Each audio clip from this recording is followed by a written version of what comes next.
Kung ang pag-uusapan nga lang ho ay init ng panahon, wala lang ho iyan sa pagliyab ng pagmamahalan. Pag sa dadami nga hong saksi at hindi ka rin nga ho magugutom, hindi nga rin ho kukulangin o susubra ang nasa hapagkainan. Talaga naman hong ito'y tuyag na. Ay hala!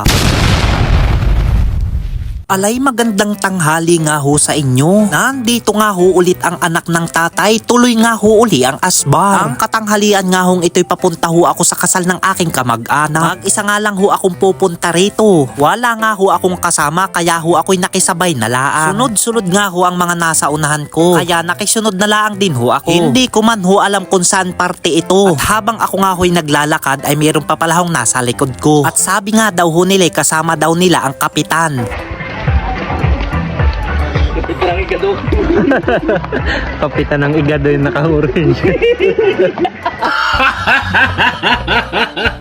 Ay kuya, ito ang may sabi niyan ha, kapitan daw ng igado. Inulit ko laang. Ay, bago pa nga lang ho ako bubungad ay naharang agad ako dito ni pinsan. Ito nga pala ho si Aris Jade, ang aking pinsan kasangay ng aking pangalan. Nandito nga rin ho ang kapitan ng aming barangay na si Kapitan Jodel Dres. Pag sa dadami nga hong tao, diretso na nga ho sa hapagkainan para ho hindi magdasiksikan. Ito nga ho ang hapagkainan. Sabi nga baga, eat all you can basta kaya mong kainin. Diyan nga ho ang iba't ibang putahe, may igado, may binutuhan. At higit ho sa lahat, ito nga ho ang aking paborito. Konti nga lang ho ang kinuha ko at baka ho umibon.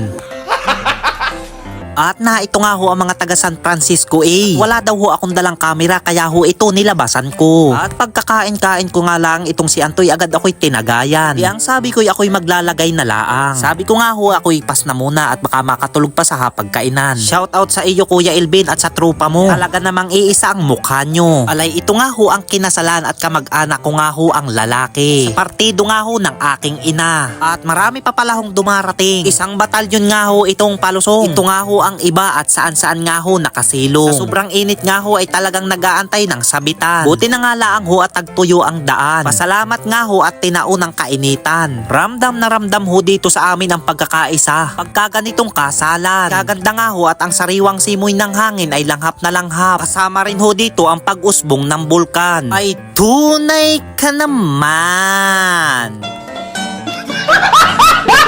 Ako nga ho'y may nakikinig na bumabating-ting ay hindi ko laang makita. Kaya nga ho hindi ko makita ay itong si Tatang ay nakatago dito sa speaker. Nako, ay nasa sa iyo na laang kung iyan ay pababanasin mo pa. Nang sabitan na nga ho ay di ito ho ang tatay at nakita ko. At nag-iintay nga ho ang kinasalan kung kailan sasabit iyang si tatay at mukha hong nagpapabariya pa.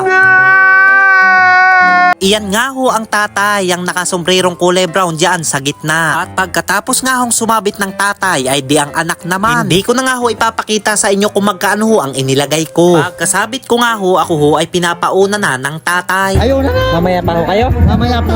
Nasabog pa ako sa ninong-ninong. At pagbalik ko nga ho ay may makikisabay. At ang tatay ho ata ay mamaya pa uutay. Ay siya!